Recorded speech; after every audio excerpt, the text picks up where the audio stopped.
Bueno, hay que tener en cuenta primero que es una fórmula jurídica que no es muy conocida por los emprendedores. Por poner un ejemplo, Balearia empezó como sociedad anónima laboral. Entró en una crisis, los trabajadores se fueron al paro y gracias a los mecanismos que había establecido para este tipo de empresas pudieron recapitalizar y fíjate hoy la compañía que es. Quiero decir que la sociedad laboral es una forma muy potente para que trabajadores con inquietudes emprendedoras, eso sí, agrupándose dos o más, puedan desarrollar su modelo de negocio con un nivel de apoyos que no tiene otras formas jurídicas. Es una red de protección y una red de apoyo financiero importante. Hay que considerar que los apoyos que hay en todas las leyes de fomento de la economía social vienen de la propia Constitución. Entonces es importante saber que este tipo de proyectos emprendedores nacen con un pan bajo el brazo, es decir, con unas posibilidades de apoyo económico público que no tienen otras. Por ejemplo, este año, en las últimas normas que ha sacado la Generalitat, el gobierno actual, una mujer que se incorpore como trabajadora y socia de una sociedad laboral puede recibir 10.000 euros a fondo perdido solo. Entonces imagínate un proyecto de 3 mujeres, son 30.000, más luego un 50% de subvención para la inversión.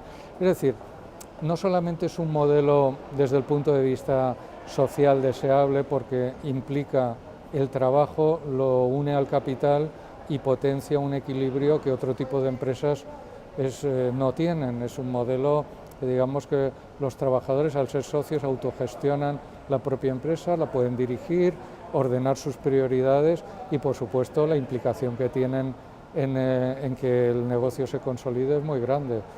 Por otra parte, es empleo estable.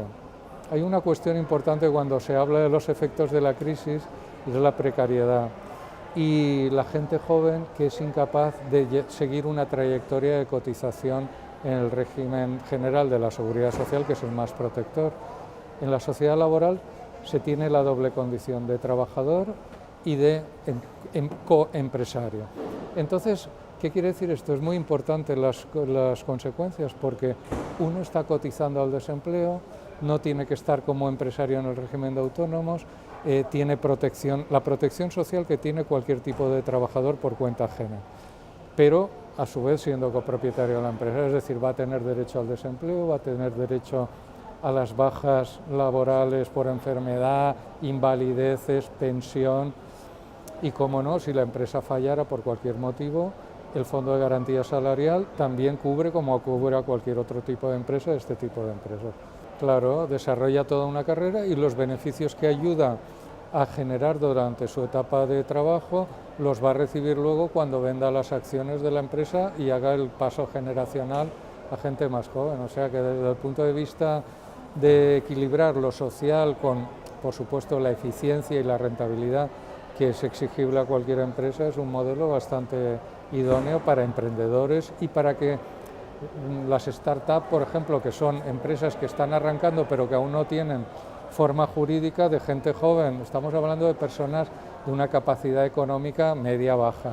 El que tiene mucho dinero no le hace falta estas cosas, pero esto que se emplea siempre, family, fools and friends, de familia, tontos y amigos, no hace falta. Hay un apoyo público aquí que refuerza los ahorros propios y sobre todo la capacidad profesional de los emprendedores, que hoy en día afortunadamente el salto que se ha dado en educación y capacitación ha sido tan importante que hoy en día es posible prever un futuro muy bueno para este tipo de empresas participadas por los trabajadores. Exactamente. Desde ese punto de vista, el papel público no solo es de fomento, que existe, sino también crear foros y difundir. Es muy importante difundir porque lo que nos encontramos es que la gente emprendedora no maneja siempre todas las opciones posibles. El mundo de la consultoría muchas veces está especializado o los asesores están acomodados a lo suyo, a crear sociedades limitadas, autónomos, comunidades de bienes ya no, porque eso ha pasado a un tratamiento fiscal distinto. Pero es importante para nosotros hacer difusión y estos eventos nos vienen muy bien y consideramos que son muy acertados.